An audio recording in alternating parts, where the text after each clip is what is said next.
Hello, everybody. I am Liz Smith with the St. John's Boosters Business Association, and here you are with me in my living room as I bring you our weekly series, I Am a Small Business, on Instagram Live. And I'm just going to make a few community announcements, and then we are going to invite a special guest to come in and speak with us today. I think it's going to be a really great talk, and stick around. So let me tell you what's going on in St. John's. So in the boosters in particular, one thing we're super excited about is that Marianne Aschenbrenner from Waterlink Web has been giving our website a whole upgrade and makeover. This is exciting because of the functionality and just the overall look of the website is amazing. So go head over to stjohnsboosters.org and check it out. You're going to see a beautiful picture by Deanna Cantrell Photography as the lead picture. Under that, an interactive map. It's not complete yet. We're still building it, but we want you to take a look at it.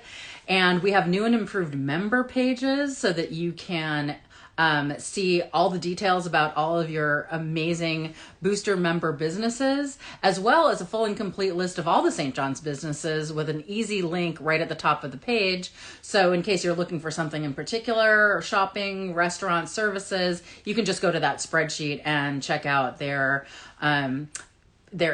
social media handles or their website or their phone number for easy access. So we hope that this helps you use our businesses and patronize them, especially during this time when we go from lockdown to not lockdown and still trying to navigate that. We know it's challenging, and we're just trying to make it easier for you, and we hope that you like what you see.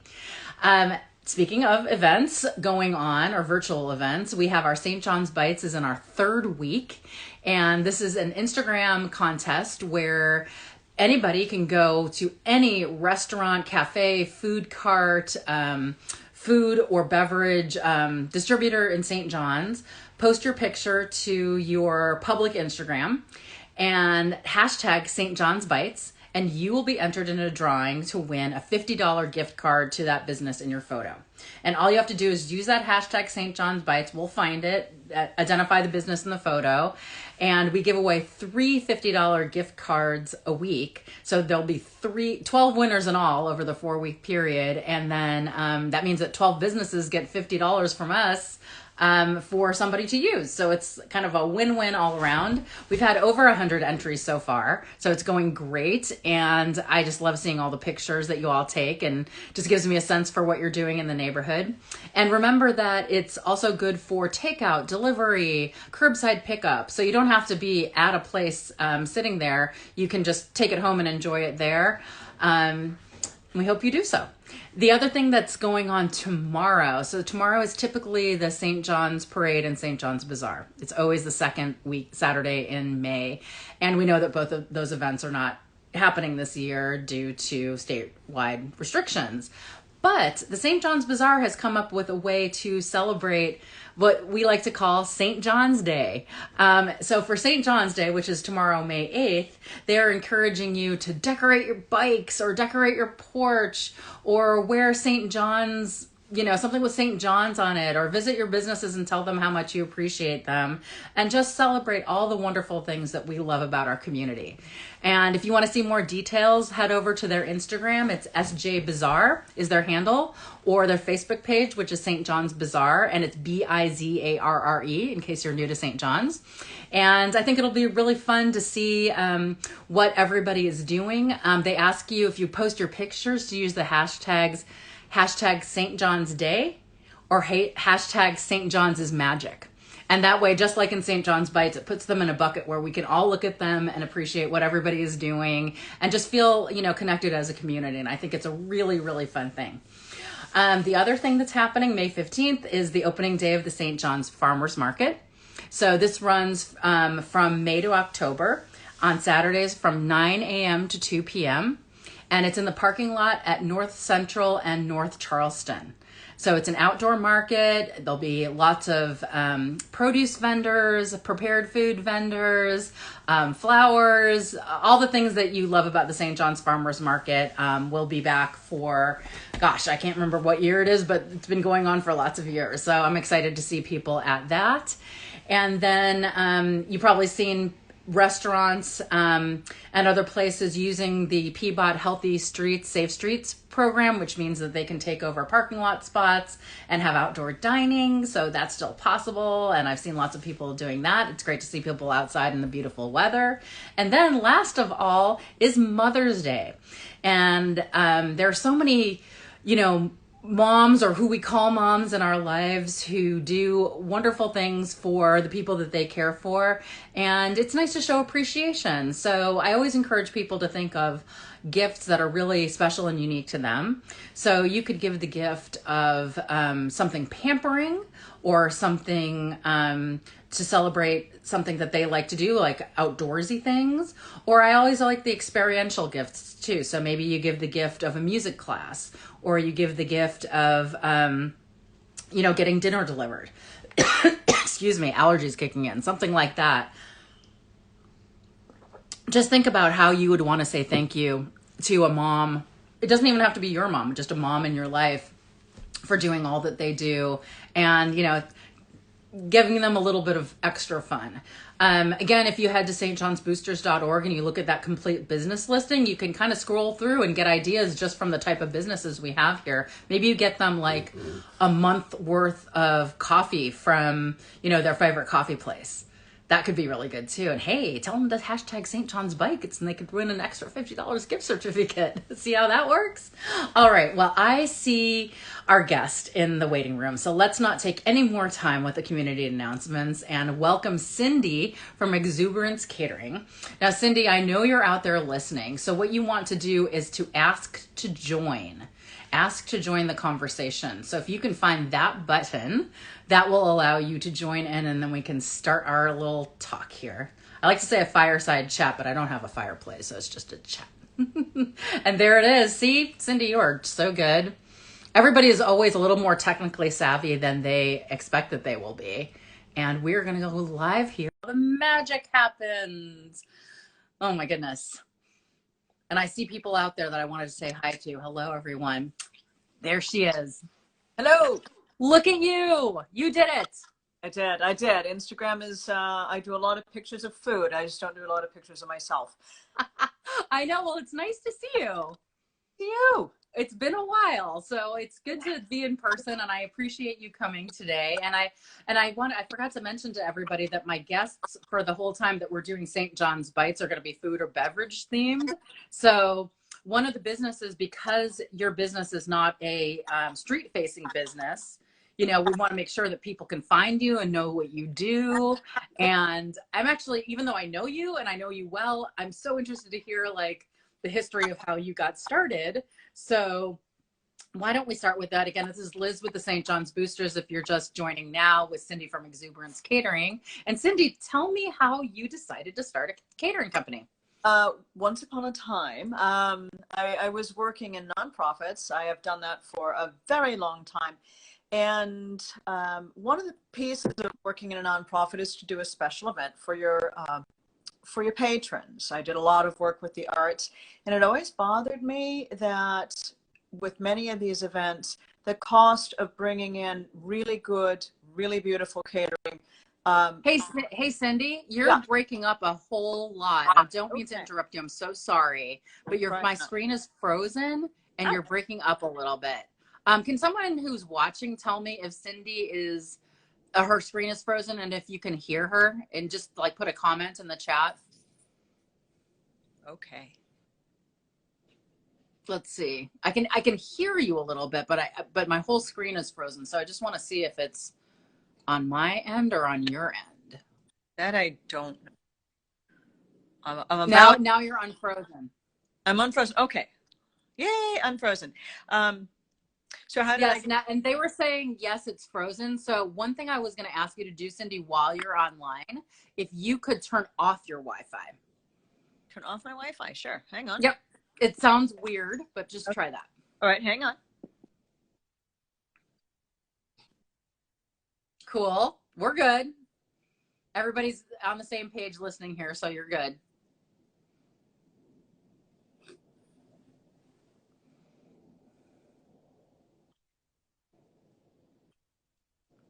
I still see you. Yep.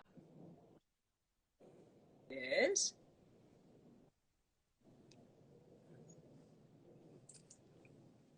Okay. Do you see and hear me?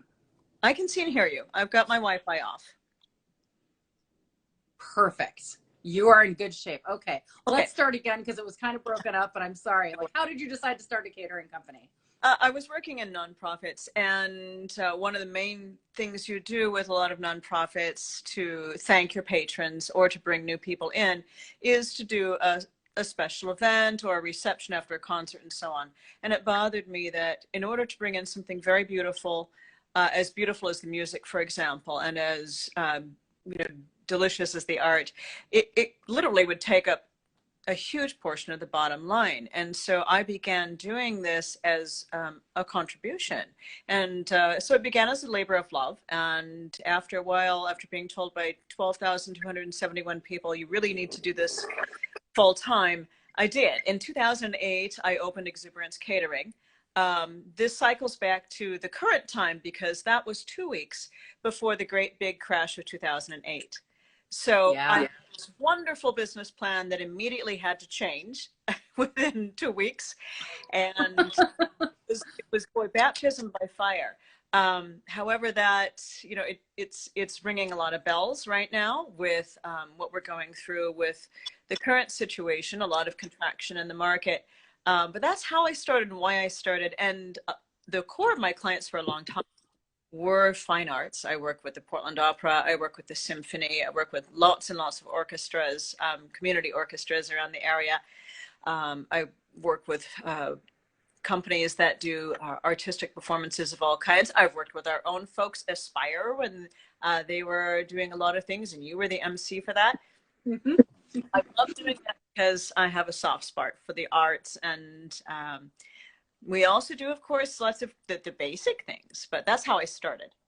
I love that idea that just like composing a piece of music, you are composing a food and beverage experience to the same level as the arts give to us. And so it's like it's like a whole cultural like orchestration of all things together. And I love that that was what drove you to fill a need within not just the St. John's community, but in the Portland community for beautiful catering, beautiful experiences. And yes, I've gotten to have those experiences with your food, which has been so fun.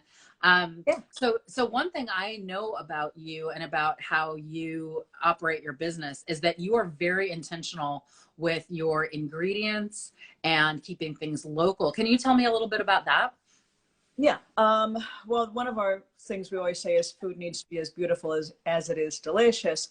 And we specialize in foods that are, whenever possible, locally sourced. Locally sourced, a lot of times is the St. John's Farmers Market or Sauvie Island. And we also try and work with any of the local companies, the florists and whatnot. But the organic ingredients is critical. Everything we use is organic. Whenever possible, it's local. It's not always possible. For example, you're not going to get local asparagus in October. But other than that, we do. And we also make sure that all of our foods are fair trade. Things that, I happen to have two addictions, chocolate and caffeine.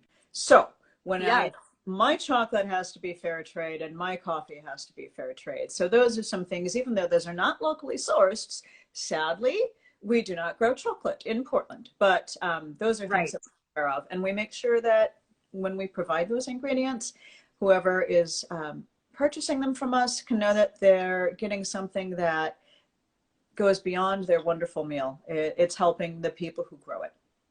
I love that. And I always say that food tastes better when it's made with love and from, good sources. It just tastes better. It just does. And I love that. And I think it's so neat that some of the local people that you've worked with too found you maybe through word of mouth from someone else who was involved in the arts or that kind of thing. How do you find people? How do you find clients and even individual people to work with? We actually do prefer word of mouth. You can do a lot of advertising, but to be really clear about it, what's the best way to find a restaurant? You ask your friends. Right. And anyone can say, well, it's a good example, Arlo's Fish and Chips. They do fabulous fish and chips, by the way. But you use word of mouth. And so my favorite clients are ones that have had my food and say, I want that for my mom's birthday, for our 4th of July party, whatever. When they've had it, they know it's good, and they can recommend it to their friends. There are a lot of purveyors of food, and we like to be able to, again, make sure that it's something that is, whenever possible, local. But how do you find that out? You talk to people. That's exactly right. And you catered an event for us when we did our annual meeting. Oh my gosh, was that 2019 now? I think it was 2019. Yeah, it was, oh my, before the shutdowns. Yeah. I know, in the before times. Like it seems like 10 years ago. And one thing that is so amazing about your food, and that's why I encourage people to look at your Instagram, which we worked on way back when. We did, is that you have so many great pictures of beautiful food, just the artful arrangements of them, the colors. I so appreciate that. And when you go to an event that has beautifully displayed food, it just, to me, elevates that event. It looks like somebody cared, somebody was very thoughtful about it. And of course, I just love scrolling food pictures anyway. So you guys be sure that you follow Exuberance Catering, because I think you'll really, it's very calming to me. I mean, all the work that went in behind it, but I don't. So I'm like, oh, this is very calming to look at these beautiful creations. And some of them are so clever. Like, I think you did St. John's Bites a couple of years ago, where you created little sort of little takeaway tastes. So they had like 4 different things in them that were so clever. Can you talk about that a little bit? Yeah, there was the first year, the St. John's Bites. And again, because for a caterer, we go to you. So there is not a front door you can go through. So we were working with Two Rivers bookstores, and we created little snack packs, and it had some things that were one savory, one sweet. I'm sorry, 2 sweet, 1 savory. It was fun. So people got to sample little bits of things. And that is one of the things we try and do is, when we do events, to make sure that you've got a good balance of savory and sweet. But every single event we do is unique. I think that's one of the things that sets us apart from a lot of places is I have never yet, in, what are we now at, 14 years? I have never yet done the same event twice. And oh, wow. Yeah, never provide the same thing exactly twice. I will certainly, if a customer says, I love that thing, and I have several requests constantly for their favorites, but you'll never have boring. We don't do boring. And so, we create something special, and if it's themed, it's often themed, where, we did something with the opera a few years ago. They were doing Madame Butterfly. And so everything was themed to that. We made, amongst other things, edible chocolate butterflies that were on cupcakes. So fun. I actually saw that Madame Butterfly, and Christina Marino, who's the executive director of Cathedral Park Performing Arts Collective, was in the cast of that Madame Butterfly. Isn't that cool? And then I did not know that. Catering. Isn't that amazing? We're all so, like, St. John's is everywhere. That's what I like to say. We're just everywhere. Where everywhere you want to be is where, to borrow that tagline. And speaking of taglines, you have a really good one. Can you tell everybody what your tagline is? Fresh, fun, and fabulous. Fresh, fun, and fabulous. I love it. And that's it. It's, all the food is fresh. We do try and make it fun. There's more than a bit of whimsy in all of our presentations. And the thing that I want people to say is when they leave, I want to hear that word. I want to hear them say, oh, that was fabulous. And that's how it came about. We heard that so much. People are going, wow, that was fabulous. It's like, okay, we'll go with that. Success. Yes. All right. So you have this great reputation of doing like arts events and local events and all this stuff. And then the pandemic hits. And for a Yeah. caterer, when there's no events, what Yeah. do you do? What did you do? All the arts shut down. So all of that Right. regular clientele, they got creative. And some of the things worked really, really well. You know, when you cannot have a concert, they did a lot of small things outdoors. We did a lot of picnic things. We did fundraisers for, you know, there was also an election during that time period, if anyone remembers that. And we did some boxed appetizers for a fundraiser that was an outdoor drive-in feel. So the same sorts of things, very much as we've always had, but packaged differently. It's really just a packaging thing. Instead of having beautiful trays and that are, you know, we do the tablecloths, we do the candles, and we do the decorations and the flowers. They were in nice boxes because we're delivering them to people's homes. So we did a lot of that. One of the things we had frequently done were private, we do this a lot, it's starting to come back happily, or private parties in people's homes. And those went from being 20 people for mom's birthday to 4 people, you know, Right. just people within your bubble. So, you know, we saw that change with what everyone else was changing. There were some things that stopped. Weddings, there were no large weddings. And to be honest, I don't think anyone didn't get married. I just don't think they did big receptions. So those were some changes, and we expect it'll go back when things calm down.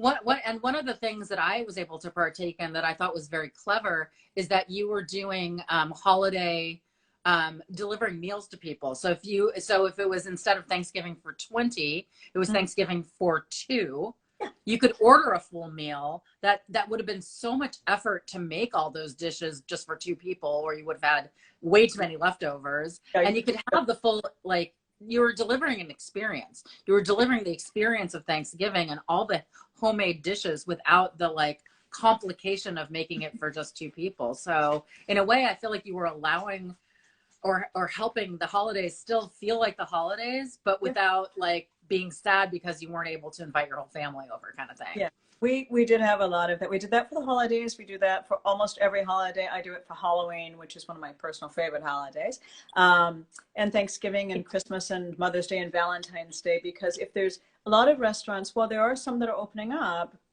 they're restricted. And so this was a way to do it in your own home and to have a 5-course meal. And Right. which is, I think, important. But we did a lot of that. And we're going to continue doing that. That's been fun. One of the things we discovered, where there are an awful lot of people, there are a lot of caterers out there who are wonderful, but in most cases, they will not do anything for less than 8 people.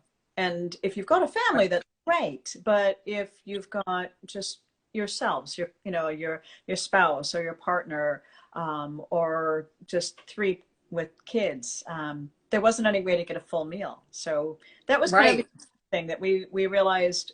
I think we're the only ones doing it. Yeah. So That was really special. And I thought that was such a clever, to use that word pivot that everybody's using, but that was such a clever pivot that really served the community and allowed you to still, exercise your wonderful cooking and baking skills. When we're not having events, it just, you scaled it down. I mean, you're still making the quantities, but scaling it down so that it could be individual. And again, giving that experience, I thought that was so great. Well, what is something about Exuberance Catering that people, you said that you do these individual meals, you do the custom catering. I know you're a fabulous baker, because I don't know if anybody had the St. John's Bridge cookies that we were selling as the boosters 2 years ago at the tree lighting event. But you created that, like, the whole mold and everything. That was amazing. And they were so delicious. So, like, what would you want to tell people that you do that's unexpected about Exuberance they might not get? what would win that kit? We That's an we interesting always you will never have the same thing twice. I think that's one of the things that's a bit unusual that we always want to do. When we have regular events, we have a lot of clients that we'll do a regular event for. I want this breakfast. It's our monthly meeting. I always make sure it's never the same thing twice. Because it's creative. We also want to make sure that it's going to have an element of surprise. There's always something. I absolutely love to cook. I love to play with things. I love to make food beautiful. And so I spend probably what most people consider to be an insanely abnormal amount of time on making the presentations great, because that's, to me, that's half the fun. I think we eat with our eyes as well as our taste buds. And that's one of the things I think you don't always see, because a lot of times you're going to be, just let's say going through a staff meeting. But I love it when people open a box and say, oh, we get dessert. I basically, there's no box lunch, by the way, that won't have dessert. That might be a big surprise to people. When I was a kid, that was what we always looked forward to. So Yes. I guess I'm still a kid. I think I feel exactly the same way, and I am a dessert person. So right after I eat all the savory, my taste buds just go, okay, where's the sweet? Where's the sweet? Where's the sweet? And sometimes I've been looking around my house for like a bag of chocolate chips because I just need that little sweet bit afterwards. But I think, like European society is very much about that. Or when you have, a cup of coffee, they always give you a little chocolate. I think we need to preserve that. It's important. Just that little bit. Yep, I'm with you. I am with you. Chocolate. If I can have chocolate, actually, I can have chocolate at every meal, and I might. Yeah, I think that's achievable. Well, so it was a stressful year for everybody. Let's be real. What are kind of the things that you do for your own self-care? Like, how do you keep energized and feeling inspired and good? Like, what do you do? Honestly, a lot of baking. Be, one of the sad things about what's been going on with the pandemic is I'm not seeing the clients I love so much as I'd like to, because they're on restriction like the rest of us. So I have been spending a lot of time creating things, testing out lots and lots of new recipes. I think when the world relaunches, we're going to have a whole lot of new stuff on our menus. I am doing a lot of things that for me, I probably wouldn't do for a lot of events because it's just my specialty. A lot of baking. I have a thing for shaped bake molds. I absolutely love baking molds. And so, I'll make fancy cakes, and my poor husband has to test them all. Oh, poor guy. That must be so, Yeah. good for him. Yeah. Thanks for doing that. Yeah. And I've got some friends. One of the things I am doing too, I've got some friends who are they're older, family friends, and they're literally they're stuck. They don't drive in most cases. So I have been bringing meals to them usually every week, and they're my guinea pigs. I tell them this is an official job. They have to test the recipes for me. So I'm doing a lot of that. And like I said, I think this is all going to come back into the public, and there will be a lot of new recipes people get to try out. I love that. And, I have thought about you for those people who are older or health compromised, having a meal specially made, especially if they have like diet restrictions or something like that. That's not something you could call up like a big catering company and get. That makes you almost have like both like personal chef abilities as well as the big abilities to cater at large events. And that's a very unique range in one person. Yeah, we do. Yeah, big events for us. If it's more than like 150 people, frankly, you need a hotel because you're going to have to find a really, really huge space. But right. I love the private chef events. That gives folks an opportunity to quote unquote show off in front of their guests and still enjoy their own event. That's a hugely critical thing that many of us who do entertain, it's hard because you've got to be in the kitchen and with your guests. And I have not mastered the art of being in two places at once. If someone else has, I need to know that. But it is a fun thing to do. And I think with folks, especially with folks that have been sort of stuck because of the pandemic, it's a treat. You cannot go out to a restaurant, so we bring it to them. We see that. I've got some clients who just call and say, I don't care what you make, just make it something really unusual because I am looking for something different. So I take special requests all the time. Yeah. I think it's important coming out of the pandemic because I know that if I were to imagine entertaining people in my home, I would be so my social skills are not quite there yet. Like I've got to re-enter society and how to be around people. And I'm so tired of cooking just like way more than I ever have before that I just can't, I would not even be able to handle it. I would love to like, that would be great if you could make everything look great and I could just be like, oh, this is how we say hello to people. Now I remember how to do that. And I know that you're, you also, have bigger kitchens and access to ingredients that I would never have. And I know that they're all going to be organic and locally sourced. Like that is, and then so I just have the confidence it's going to be that. And then Karen Stubblefield is watching today, and she said that she's looking forward to you catering her event in 2 weeks. And then she said she just ordered home meals, so she's using the whole gamut, the catering and the home meals part of it. And we know Karen, she's local, so it's just nice to see that. Like I love to feeling the community, even though we're not in the same physical space. I feel like we're here together in this live, and that makes it really special. Yeah. Well, Cindy, you've lived here a long time, so I wanted you to have a chance to shout out like some of your favorite businesses that you like to go to that other people might not know about. Oh, they probably know about them if they know about the boosters. But we try really hard in our household to keep our shopping local.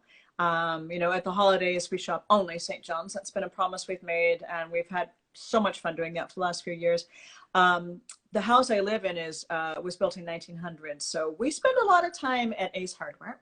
Yeah. there's always something. I'm there. I've only been there twice today, so it's only only twice. Only twice. You should see the weekends. But so we do work in those spaces a lot. I'm very excited about the farmers market opening because, of course, that to me is where I get a lot of my inspiration.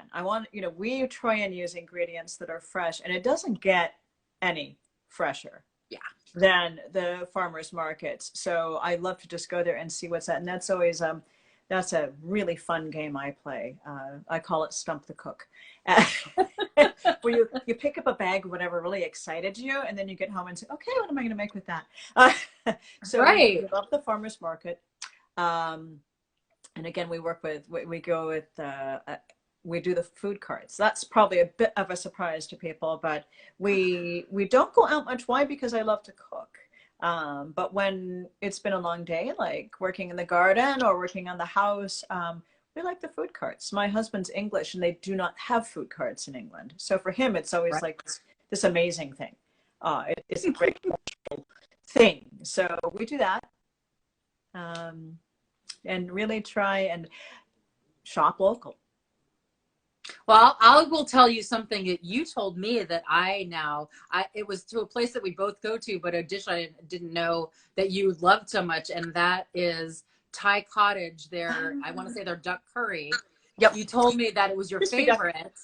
And yep. I'm like, oh, well, if it's your favorite, I know I'm going to like it. And I tried it and it was so good. It's so good. Yeah, they have duck is one of those things. I actually cook with duck a lot in catering, but most people don't. And once you try it, you'll wonder why you don't. But they do an amazing crispy duck. I've had crispy duck in a number of countries around the world, including in Bali, where I won't say it was invented there, but it darn well should have been. And this is as good as anywhere I've been on the planet. So, yay. That's quite the recommendation. Yeah. Because now we're all about the staycation, right? And the way that I staycation is with food. I'm like, I need to go to Thailand. Well, I'm going to go to Thai Cottage. I'm going to taste the taste that I remember from Thailand through these wonderful dishes. And we're so lucky in St. John's to have such a variety that you can totally do that.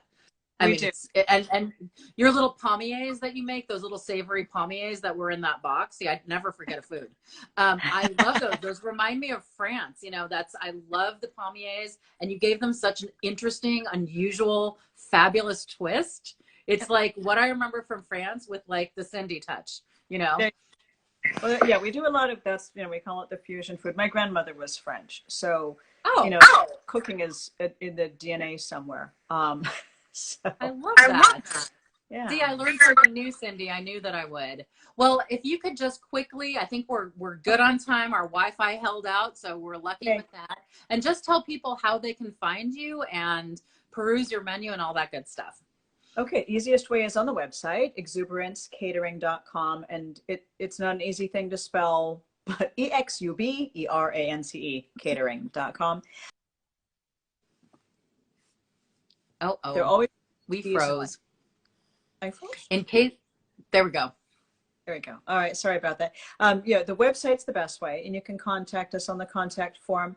If one of the things I encourage people to do is take a look at the photo galleries. That should inspire you. If you've got a special coming up, that's one of the fun ways of doing it. Again, every single menu we do is to order. That's what catering.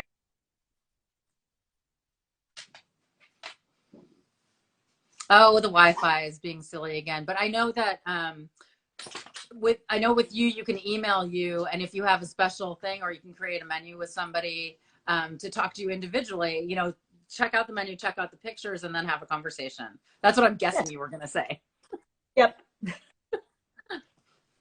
All right, Cindy. Well, thank you. And thank you for everybody who came today. It was such a joy to talk to you. And I know I'm talking to you later this afternoon, so I will see you on another virtual channel. All right. Bye, everyone. Thanks. Thanks, Cindy. Bye. Bye.